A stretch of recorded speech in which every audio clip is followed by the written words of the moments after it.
This is the big one, folks. We are answering questions about the Bible, and we're going to figure out if we can trust the Bible to be a reliable source. We're going to tackle 3 big questions that you might have.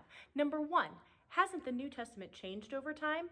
Number 2, aren't there a bunch of mistakes in the Bible? And number 3, who even decided which books to put into the Bible that we have today? Now, if that sounds interesting to you, stick around and we'll get right into it.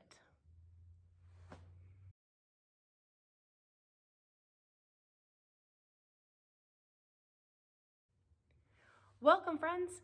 If you are new here or are back for part 2 of our Bible series, we're so excited that you decided to join us. My name is Amy Fletcher, and I am the youth pastor at Vineyard Community Church in Overland Park, Kansas. Today, we're going to shine some light on some very important questions that might keep us from trusting the Bible. I'm going to be perfectly honest with you right now.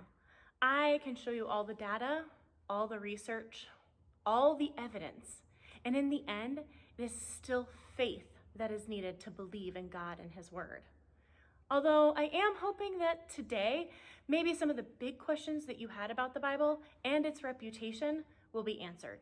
So let's just dig right in and get started. Question number 1, hasn't the New Testament changed over time? What many people are really asking is, can we trust the biblical account of Jesus and the early church? And isn't it true, or at least possible, that a lot of what we read about Jesus and his miracles, his resurrection, his claims to be God, were added later by his followers? Is it possible that over the years, the stories about Jesus got exaggerated and changed, when in reality, most of this didn't happen? That's what people are asking whenever they're asking, hasn't the New Testament changed over time?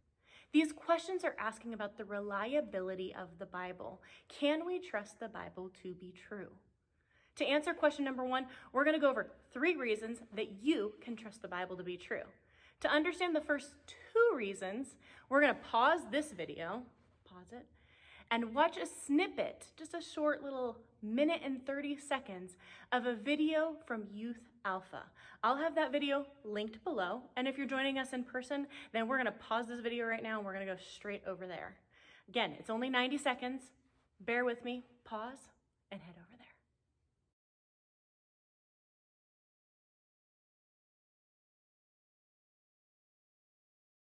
there. Okay, that was a lot of information in 90 seconds. So we're going to kind of break down the 2 reasons that they gave us that we can trust the Bible. Number 1, number of copies. As the video shows, the Bible is the most verified ancient text that we have in human history. Let's talk about existing copies. Plato, 7. Caesar, 10.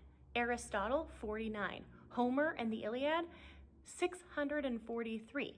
The New Testament has 24,000 existing copies.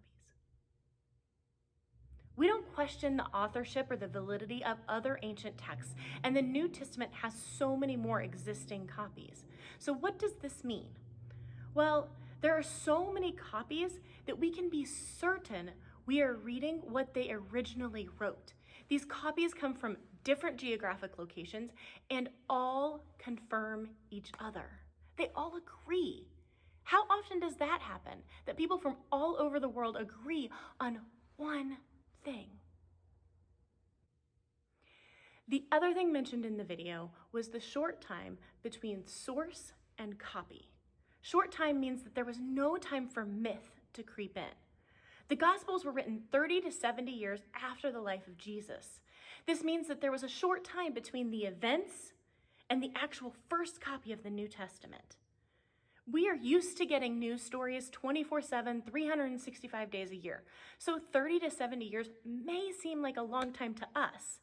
But for the ancient texts, this is like on-the-scene reporting that we get today. Plato, Caesar, Aristotle, and Homer all had a time gap of 500 to 1,400 years. That's over 10 times the New Testament. Just to clarify and give you a few more details, the book of Acts was written no earlier than AD 62. Luke wrote the book of Luke before Acts, and Mark was written before Luke. That puts Mark somewhere between AD 55 and 60.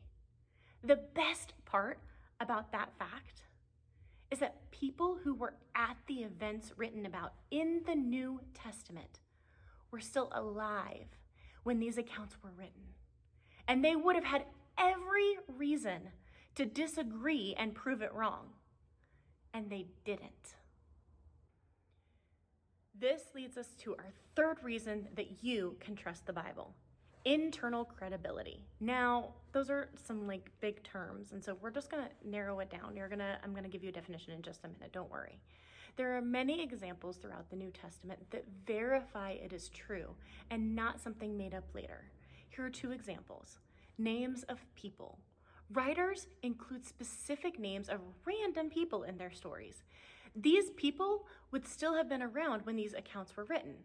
They were even given specifics about people, like this verse does. It's from Mark, chapter 15, verse 21. Ready? A certain man from Cyrene, Simon, the father of Alexander and Rufus, was passing by on his way in from the country when they forced him to carry the cross. If they were making this story up, they would not have included details that would allow others to fact check them.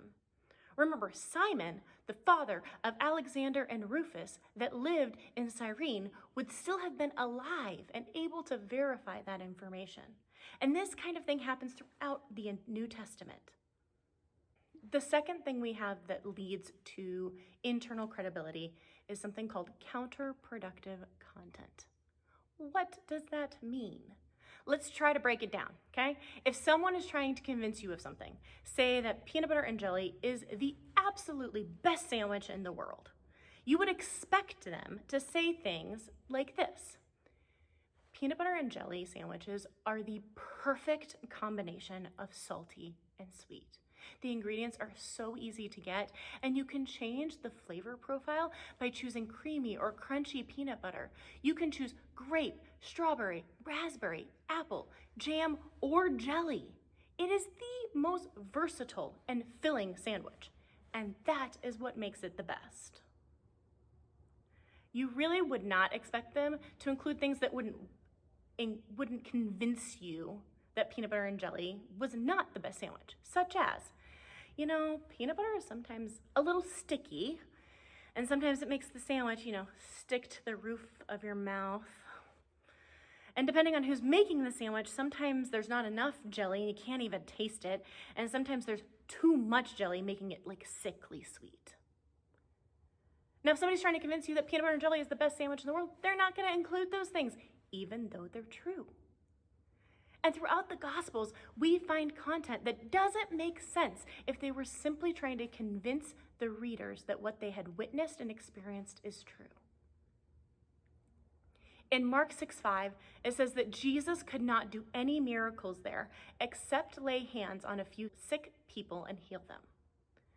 Why would Mark put this in there if the whole story of Jesus being God is untrue?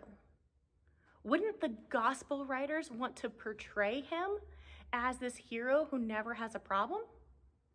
Just like if somebody's trying to convince you that peanut butter and jelly is the best sandwich in the world, they're not going to tell you that peanut butter is sticky. They're not going to tell you that it can be too sweet sometimes, because they're trying to convince you of something. So the gospel writers weren't trying to convince people. They were trying to tell the truth of what they had witnessed and experienced. Throughout the Gospels, his followers argue with him for power. They deny him. They doubt him. Again, why would the writers put this information in these stories? There would be no reason unless it was true. In John 20, the women are the first to find the open tomb and the first to tell others of the risen Christ, of the risen Jesus. In Jewish society, women could not bear witness. What this means is that women were not seen as trustworthy. Yet here, in one of the most important moments in Christianity, women are the first eyewitnesses to Jesus' resurrection. They would never have been chosen to write the story this way. The writers of the Gospels would never have chosen women to be the first ones to know that Jesus was risen, and share it with the rest of the world. Because they were considered an untrustworthy source, and they're at the center of the story. The only conclusion is that it is the truth. And that is the simple reason that these stories, and so many like them that are included in the Gospels, point to counterproductive content, meaning that's what gives them internal credibility. We can trust them because they include the things that are kind of messy. They aren't there to help the cause or convince anyone to believe. They're simply there because they are a true account of what happened. Whew, okay, so how you doing? You hanging in there? We covered big question number 1. Hasn't the New Testament changed over time? Hopefully some of those facts have helped you to know that the New Testament hasn't changed over time. We have 2 more big questions to go. So I'm going to get a drink real quick and maybe a snack, and we'll be right back with the last 2. And we're back with big question number 2. Aren't there a bunch of mistakes in the Bible? One professor of religious studies wrote that there are over 400,000 discrepancies between copies of the New Testament. The truth is that most of these are misspellings, misplaced commas, typos, and the like.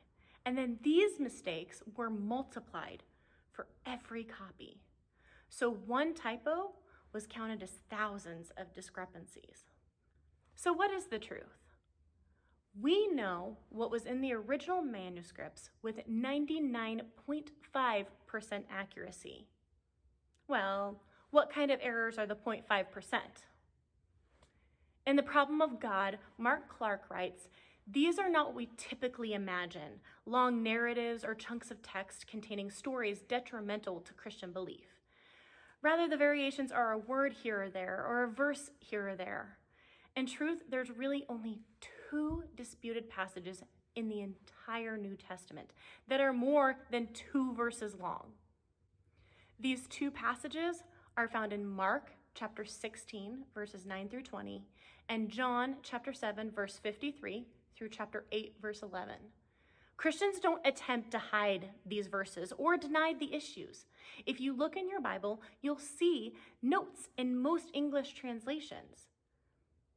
The interesting thing is, if you look at those notes, in both texts, scholars are disputing over when the verses were written. So remember how we talked about the events happening and then them writing, and that was 30 to 70 years? Well, what scholars are debating is, okay, so did they actually write it when they wrote the rest of these verses, or did they write it a little later and added it in?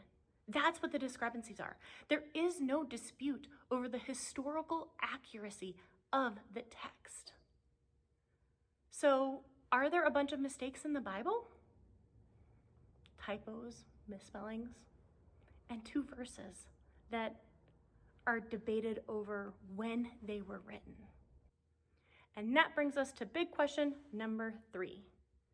Who decided what books are in the Bible? I'd say this is a big question. So I'm going to give a quick history lesson. Near the end of the 4th century, a council of church leaders, the Council of Carthage, made the final determination of what New Testament books would be in the Bible. Some people assume that this council just picked which books of the Bible. However, the truth is very different, and I'm going to give you a few key points. Each book that was chosen had to fulfill strict qualifications. And most of the books chosen were obvious. Asking whether they should be included was a little like asking, what are the 4 most popular sports leagues in America? Almost everyone would answer NFL, NBA, MLB, and NHL. Now, we've had quite a rise in soccer in the United States, so maybe that would be a 5th, and some people would count it before. So let's try a different one. Ready? Maybe it would be better to ask, what are the 4 major gaming platforms? I feel like everyone would say PC, Nintendo Switch, PS4, and Xbox. It's obvious, right? It was similar to that with the New Testament books. Everyone knew that this was the New Testament. This is what God had given his people. This was simply a recognition of what everyone already knew. That's a lot of information over this whole time. All of it, 3 big questions, lots of details. It was a lot to take in. So what did you find interesting? What did you learn that you didn't know before? And what did you learn that helps you feel more confident in the Bible? Comment below, let us know. Or if you're in person on Sunday morning, we're gonna discuss it around our tables. We'd love to hear from you. All of the teaching and reflection questions are gonna be linked below. Again, we got them from Vineyard Youth USA. We're so grateful to have quality content from them. They're amazing. Check them out if you haven't before. And I think that's all we got. Thanks, bye.